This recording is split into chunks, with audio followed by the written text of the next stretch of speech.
You're listening to HowStreet.com radio, available online at TalkDigitalNetwork.com. Welcome to HowStreet.com radio, the online source for market opinions. Here is Jim Goddard. My guest is Rick Ackerman, editor of the newsletter Rick's Picks, his website rickackerman.com. Today you're speaking to us from where? Sunny, the Jersey Shore. This is where I grew up, and I'm just enjoying the beach here and all my old friends and just having a good time. Rick, how would you describe what's happening on the stock markets right now? Well, it's in wafting mode. It obviously doesn't need any good news to drive it higher. We're in a phase where all news is good news, even like really bad news is good news. And the market, the upward movement has nothing to do with earnings or the prospect of earnings. It's totally decoupled from reality. And I've spent a lot of ink on explaining how stocks can go up with almost no input of capital, mainly. And you see this pretty much every single day without fail.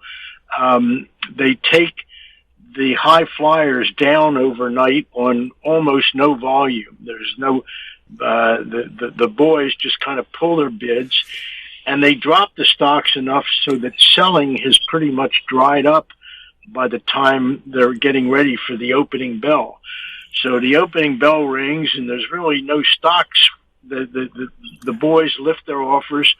So sellers are depleted and the stocks have nowhere to go up, and they get squeezed every single day. And very few shares change hands between the low, the morning low or the overnight low, and wherever they gap it up to in that day. And we've seen with Microsoft, we've seen gaps of as much as $40 in just the blink of an eye. So the market's just a lot of fakery, but just don't get in its way too aggressively. How do you trade in an atmosphere like that? Just hold and watch things go up? Well, I don't look for situations or stories or hot stocks or stocks that are in the news or anything like that. I just take certain patterns that are there all day long and I trade them.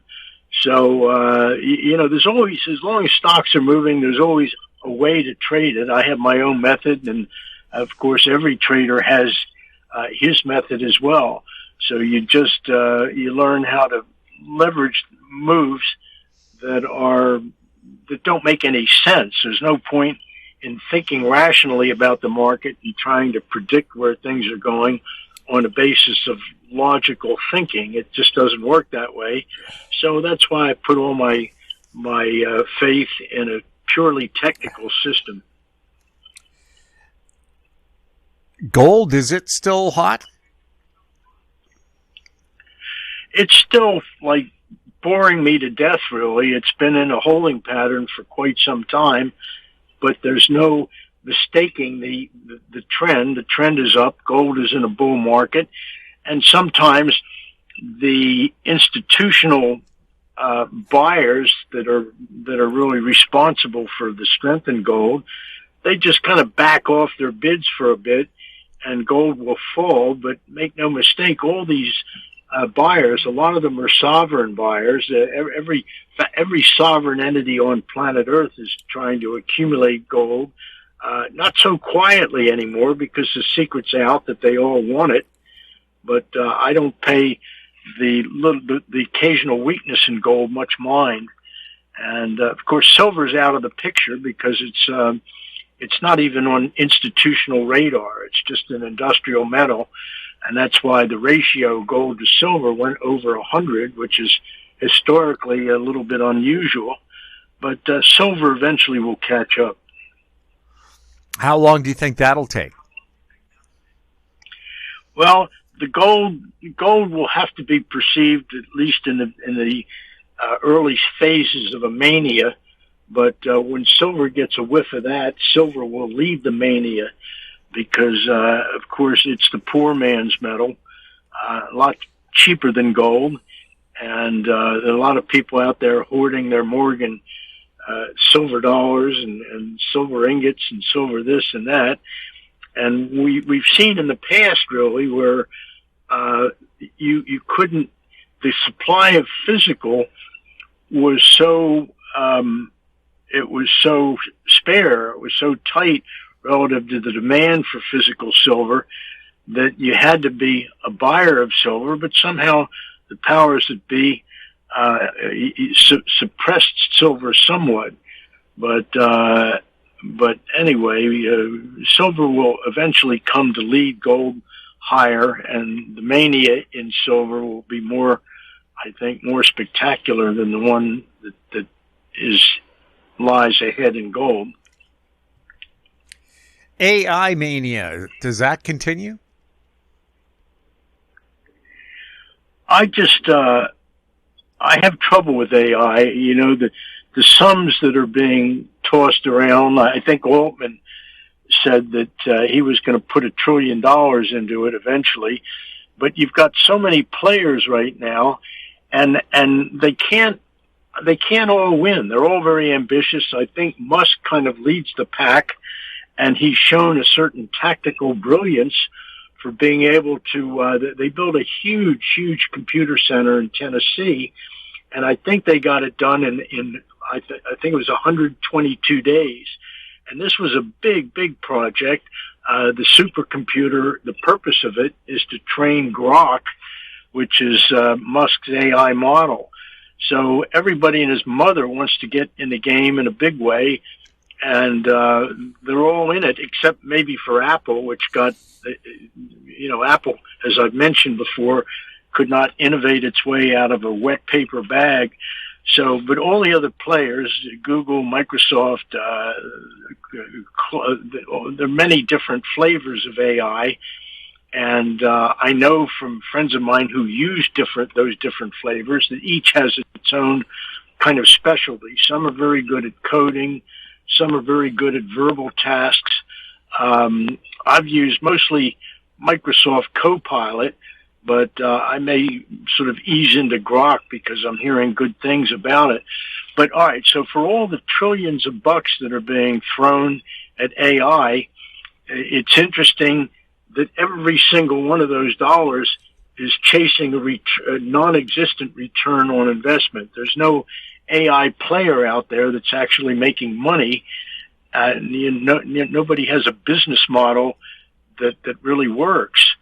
They're all in the R&D stage, and I don't see how it can work really, because if you add up all these trillions of dollars and assume that they will be paid for, they will be compensated by consumer spending, I just wonder what it is that we'll all be buying that will make a guy like Altman whole after he's pumped $1 trillion into AI. So, and that's especially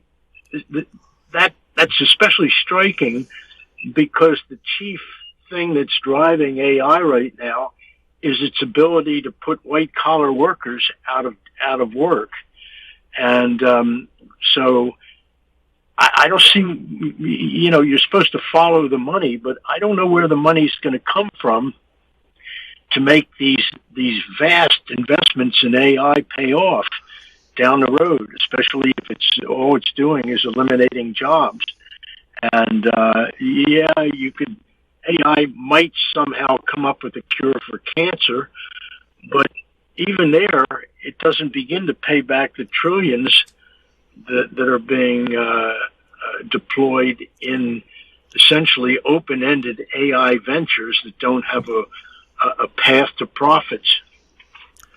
Is AI very much like the dot-com boom we saw back in 2000 that eventually crashed? Well, it's much more extreme because the dot-com boom, it was partly hardware and it was partly all the cool things you could do on the internet, but the AI story is still nebulous enough that you can imagine AI being pretty much all things to all people. There's nothing that it can't do. And there's unlike the .com boom, there are really no limits on the story that's getting pushed by Wall Street to justify unlimited investment in any company that is ostensibly an AI play. Good. When you say AI is going to put out of work white-collar workers, what about people like artists and actors? Are they in danger? Well, I can see why the Hollywood, the writers fought so hard. They're all going to be eliminated anyway. Disney's always in the vanguard of producing absolute garbage with committees and focus groups telling them what to do. How to write a movie script.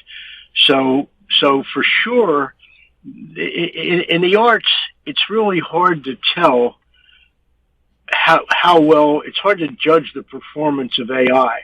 Like I'm an English major, I can tell you categorically that AI will never write a good poem, and it will never paint a great painting, and it will never compose great music. I'm a real snob about all of those things. And I know good from bad, but I think that at the edges, really, that AI is going to paint paintings that people will buy. And as far as pop music is kind of an interesting case, because there's no question now you don't need people to make music. You can write the music, you can write the lyrics, and you can even get all the instruments that you need from digital sources. So pop music is mostly garbage anyway. And so it's like, who can tell the difference between garbage that's being written by, let's say, some hip hop artist and or girl band and something written by a machine? But I think that if the listeners are made aware that a machine composed this music that's getting toward the top of the Billboard list, their feelings are going to be hurt. They're not going to go for it. They're going to say, it's almost like that time, I think it was Katy Perry who went out and lip synced an appearance on Saturday Night Live. And even though they may not be able to tell the difference between the crap that people are writing and the crap that machines are writing, they're going to be pissed off when they find out that some music, a piece of music that's near the top of the charts is completely artificial. So anyway, we're going to see MTV will become totally driven by AI. I'll use the word creativity in quotes. And there are many other businesses where you're going to have AI doing the script, all the writing, and all the, again in quotes, creating. We'll have more with Rick Ackerman right after this. Don't miss out. Stay informed. Receive the HowStreet.com weekly recap with thought-provoking podcasts, radio, and articles delivered to your inbox. Sign up for the HowStreet.com weekly recap on our homepage at HowStreet.com. Welcome back. We're speaking with Rick Ackerman. Rick, Netflix is hot. Why? The geniuses on Wall Street like nothing more than pricing power. And you see that on Shark Tank. Whenever you watch Shark Tank and someone comes on there and they say, well, I can make I sell these things for $137 a piece, and they only cost me 6 cents to make. All the sharks light up. Pricing power and good margins is what they're looking for.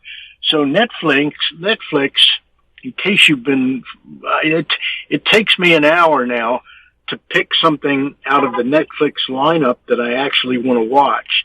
So Netflix, it hasn't been completely noticed really, but they produce a lot of garbage now. Certainly compared to the original, let's say HBO of 10 years ago. Let's call that the renaissance of television and video entertainment. Netflix produces a lot of crap, but where the stock has benefited most, though, is that Netflix has been able to continue raising its price without losing too many subscribers. And of course, Wall Street likes that.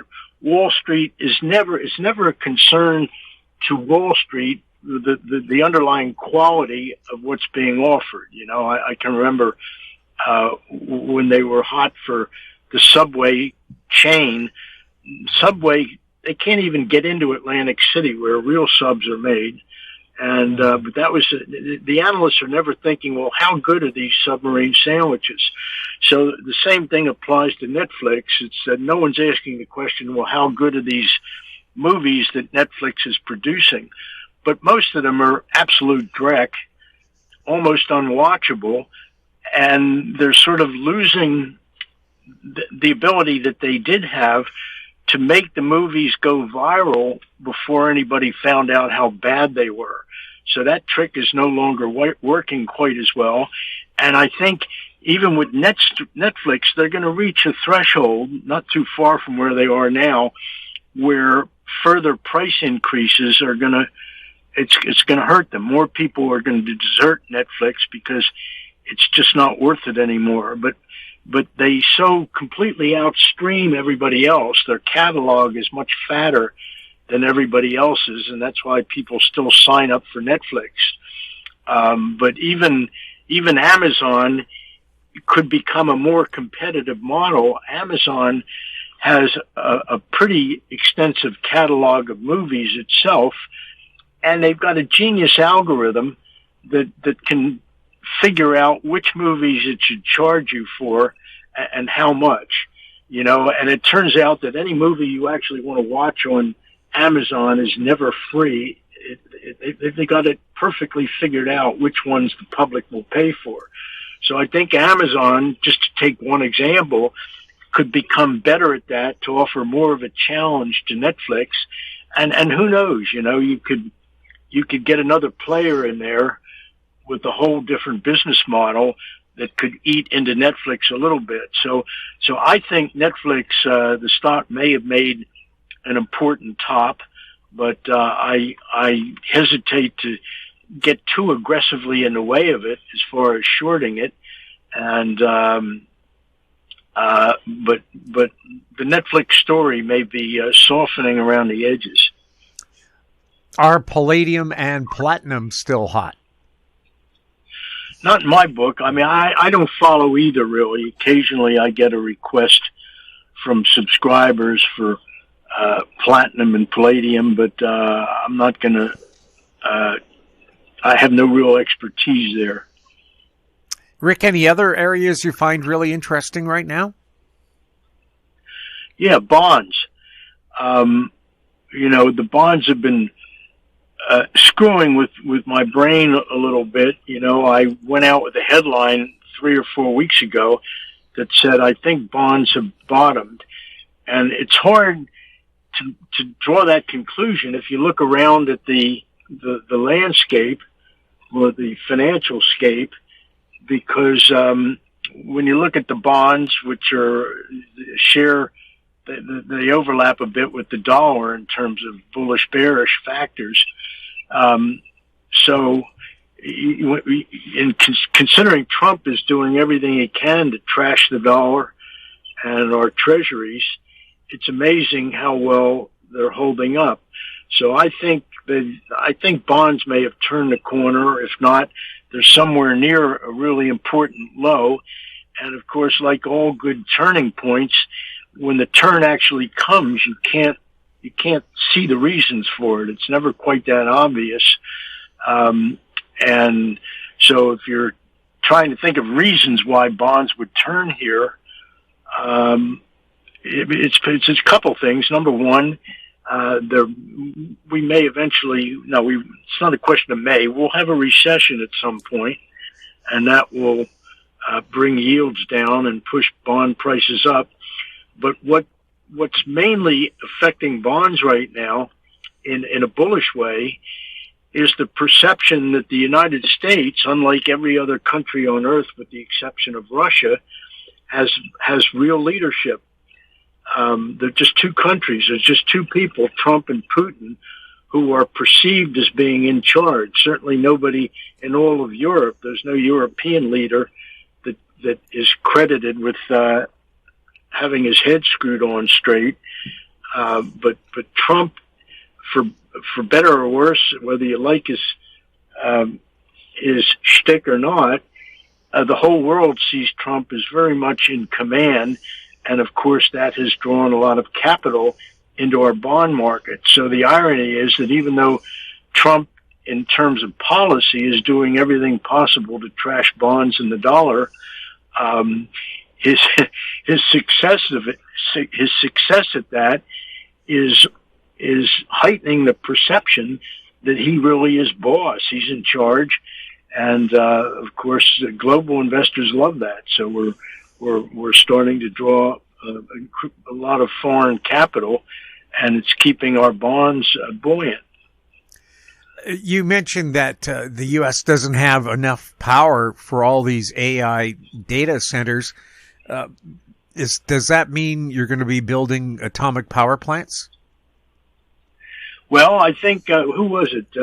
Maybe Gates was talking about, and I think probably what's his face, Zuckerschmuck. They were talking about building nuclear power plants or trying to get permission to do that in areas where they want to build some of these giant, these supercomputer centers. So no one's kind of, it's an open question really whether the U.S. can even produce that much power. Certainly not. It's not going to be wind farms that drive these computer centers.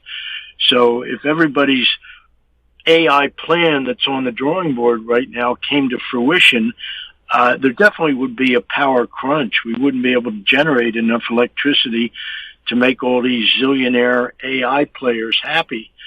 So it's going to be probably at best it's going to be a bottleneck. The need for power is going to be a crucial problem when so many of these AI plans on the drawing board get into the construction stage. And with Musk's Tennessee Center, just the cooling tower alone is $80 million. And let's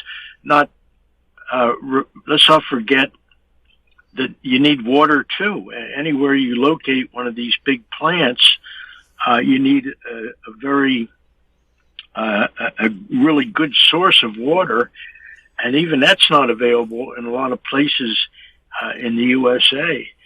So it's a resource problem, and I think it puts a limit on all the things we're reading about that Wall Street is hyping to drive AI stocks. Rick, anything else we should be keeping our eyes on? Well, I think we've covered a lot of ground, Jim. I can't think of anything offhand. I just feel like the stock market is so overdrawn right now, and we're coming into that crucial September-October period where things can go wrong. And of course, because there's that's a pretty pat scenario, so it really hasn't worked in the last umpteen years. But you never know. We might have a little bit of we might have the October effect this year, but it's certainly been held in abeyance for long enough. Rick, thank you so much for being on the show. Well, thanks for inviting me on, Jim. It's always a pleasure to connect with your audience. My guest has been Rick Ackerman, editor of the newsletter Rick's Picks, his website, rickackerman.com. If you have any questions for Rick or for any of our guests, you can send them to info@howstreet.com. Find us on X @HowStreet. We're also on Facebook. I'm Jim Goddard. Thank you for listening. Comments made on HowStreet.com radio are an expression of opinion only and should not be construed in any matter whatsoever as recommendations to buy or sell any financial instrument at any time. Available online at TalkDigitalNetwork.com. HowStreet.com radio is a production of HowStreet Media Incorporated.